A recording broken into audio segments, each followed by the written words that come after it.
মোৰ এজন অতিকৈ প্ৰিয় মটিভেশ্যনেল স্পিকাৰ ডক্টৰ দিব্যকীৰ্তি ছাৰ, তেখেতৰ এটা সাক্ষাৎকাৰত তেখেতে খুব প্ৰয়োজনীয় কথা এটা কৈছে, মই আপোনালোকৰ মাজত শ্বেয়াৰ কৰিছোঁ।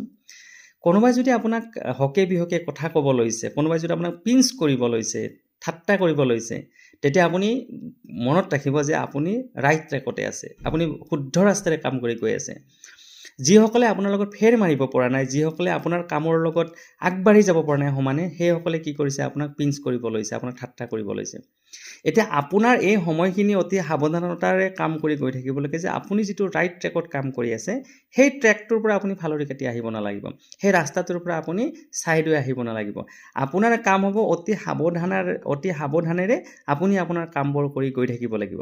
কাৰণ যিসকলে আপোনাক সমালোচনা কৰে, সেইসকলে আপোনাৰ এটা লোমো লৰাব নোৱাৰে। আপুনি আপোনাৰ ইতিমধ্যেই সেইসকলক আপুনি পিছ পেলাই বহুত দূৰ আগবাঢ়ি গুচি আহিলে।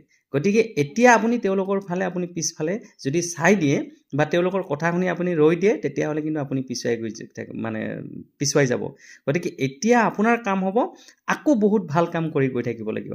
আৰু তেওঁলোকে যেতিয়া আপুনি বহুত ওপৰত গুচি যাব, তেতিয়া এটা সময় আহিব, এটা ষ্টেজ আহিব, তেওঁলোকে আৰু আপোনাক সমালোচনা কৰিব বাদ দিব। আৰু তেতিয়া আপোনাক কি কৰিব, আপোনাৰে ভাল কথাবোৰ সেইসকলে ক'বলৈ আৰম্ভ কৰিব। গতিকে আপুনি আপোনাৰ যিটো ওপৰ কাম সেইটো শুদ্ধ ৰাস্তাত কৰি গৈ থাকিব লাগে আৰু সাহসেৰে কৰি গৈ থাকিব লাগে, ভাল কাম কৰি গৈ থাকিব লাগে। নিশ্চয় আপুনি এদিন সফল হ'ব বা ভাল হ'ব। ধন্যবাদ।